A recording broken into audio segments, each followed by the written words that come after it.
Hi, everybody. I'm here with Angad Madra, and we're talking about recruiter enablement. So, Angad, thank you for joining me today, all the way from India.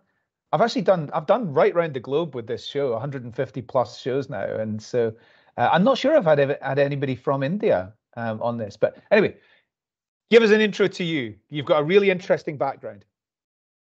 Yeah, thank you, Adam, for having me.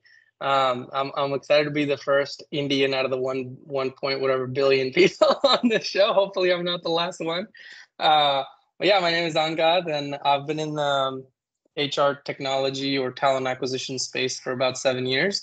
Most of my time was spent in the U.S., from food service industries to retail industries to healthcare industries. And I've always used iCIMS as the recruiting, ATS platform. And a few years ago, I got connected. I was looking at how do we take iCIMS and somehow connect it with the BI tools.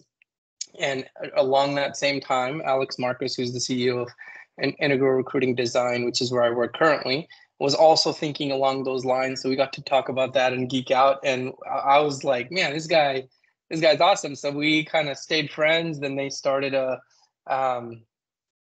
group for iCIMS system administrators where I would hop on and try to learn. And then Alex and I became, more than just friends and talked about potentially being working together. And he offered me an opportunity to work with him. So about 5 months ago, I had an opportunity to move to India from the States. I'm working full-time with him as a senior HR solutions architect. So we're doing consulting with all things iCIMS. That's all we do. That's our bread and butter. And you're familiar with iCIMS. So we've enjoyed it. It's been a great experience. It's been cool to see the company evolve so much and obviously acquire a lot of different companies and kind of beef up what they can do even in the tech space. So yeah, it's been a great ride. I don't know what the next, decade or so is going to hold, but it's been cool starting in as a TA coordinator, recruiter, but then moving over to the HR tech side. I didn't even know this thing existed until I found out that, there was a job opening for running iCIMS. So, so it's been fun. Tell us about like moving from, because a lot of people, I believe, and this is maybe a little bit controversial, but it's just how I feel. I think in 3 years' time and in 10 years' time, there will be less recruiters, but there will be more people doing other exciting jobs, like in the talent acquisition space, around branding, around experience design, and around technology. So, like, what were the competencies, and like what was the route for you from going from recruiter into recruitment tech specialist?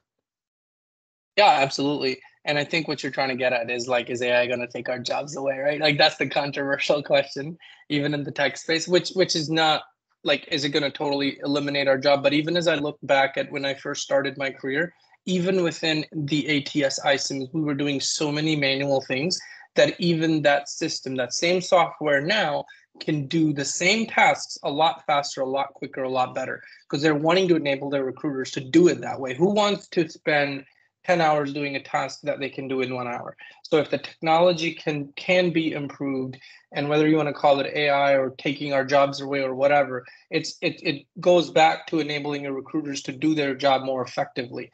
So if a company is now used to use 20 recruiters because they have to view each resume one at a time versus having some filters on your ATS that'll quickly show you the top 5 candidates for that same job. You're not saying, hey, AI, do my job. You're just saying, hey, technology, help me find 5 best resumes out of these 100 so that I could look at them first, talk to them first. And that used to be, so I'll tell you this.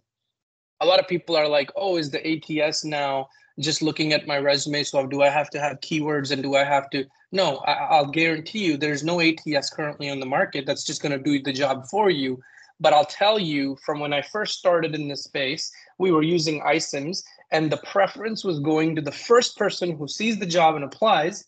And now I have 100 people, and I'm just going to go whatever the default ATS was set up, was it alphabetically? So good for you, Adam. Your name is number one.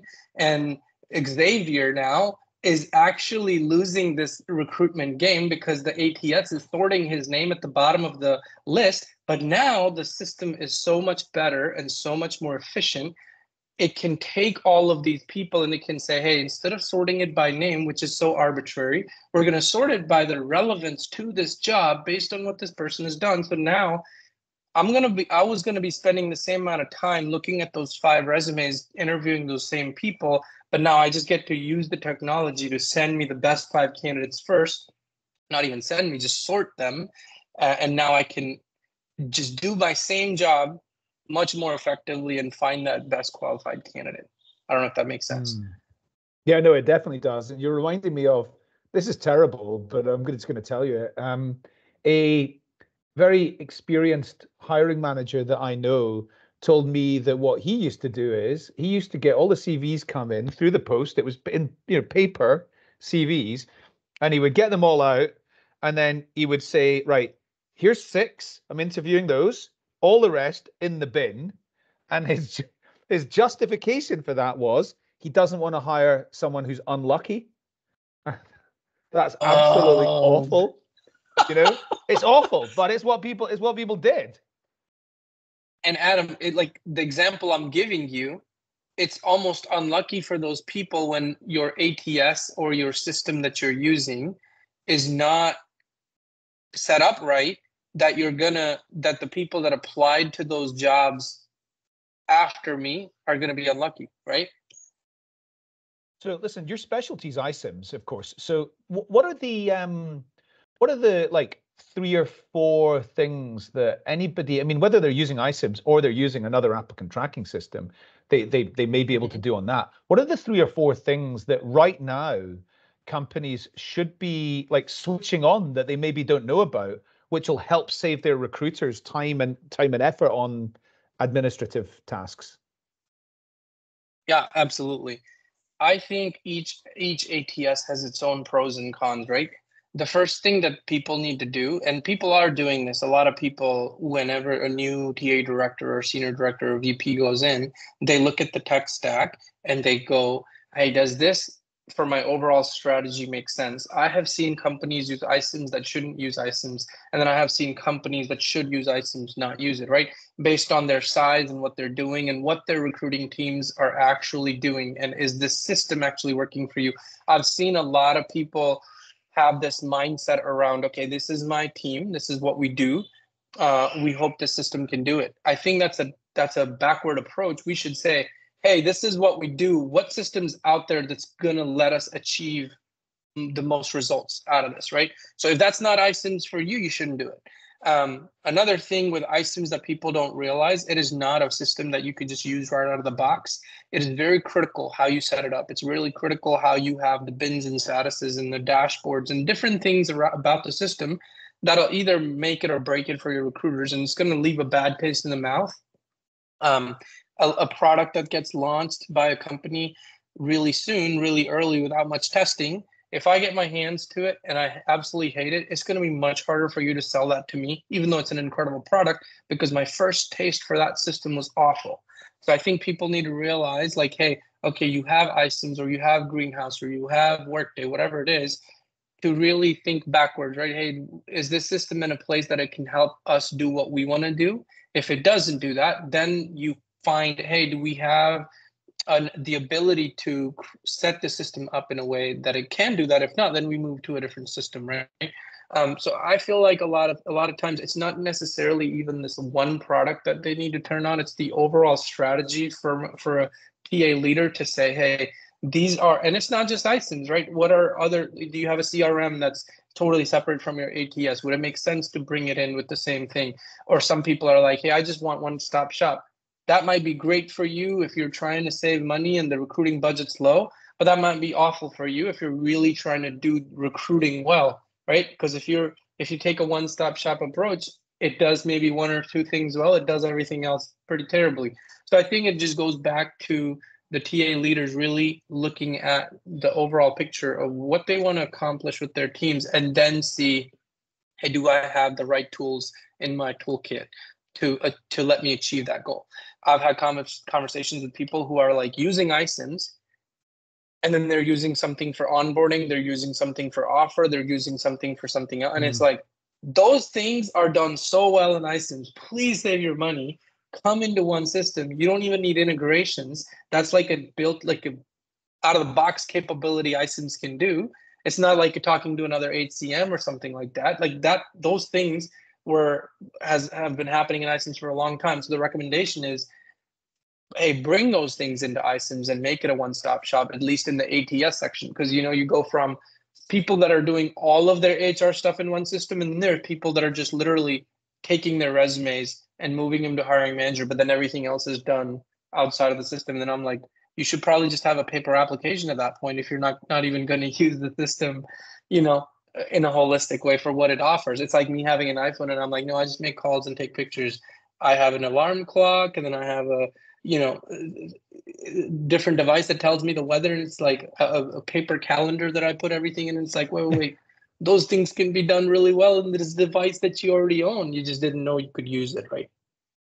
I'm such a fan of like the more things you can do in the one space, the more stress you reduce for recruiters, because they're really overwhelmed with the number of different technologies that they have to use today. So, okay, last question is, so in your last role looking after HR technology in it was a healthcare company in the US, right? So, what were you typically in the role that you were in? Were you typically going out and like scouring the landscape for how do we make things like more fluid and better candidate experiences and things like that? Or were you getting the team coming to you going, Angad, help, we need to fix this? Or was it a bit of both? Or how does that work?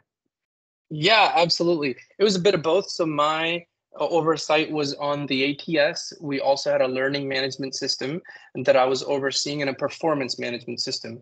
And then I also was responsible for HR technology or HR data analytics for HR, all of HR. So trying to figure that out. And in a lot of ways, there were times we had conversations about switching everything to one model. But if you think about it, what one system can do, recruiting, learning and development, and performance management, well, like one system, it would take a company like Apple to invest millions of dollars to, you know what I mean, like Amazon, or like it has to be at a grand scale for to be well done.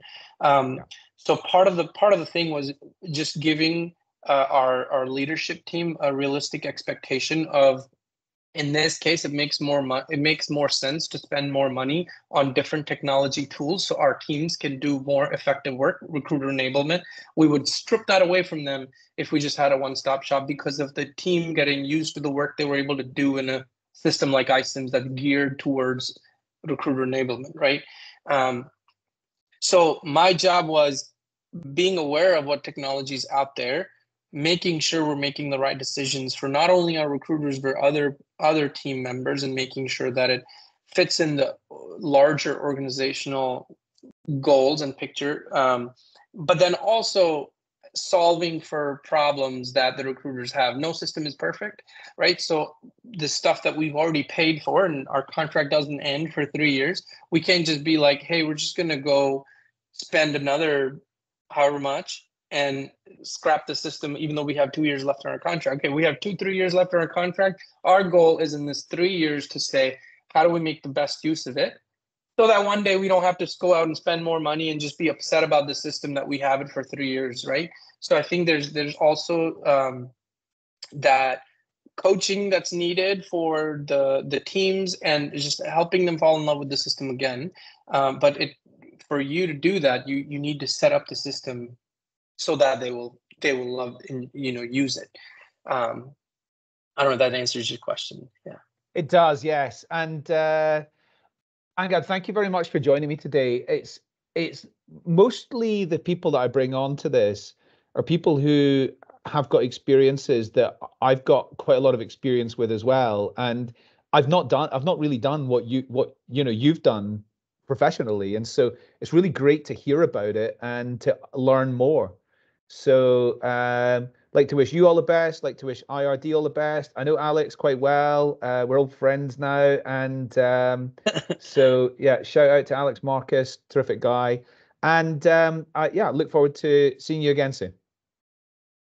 Well, thank you so much, Adam. It's been a pleasure talking to you and joining you on the show. Great.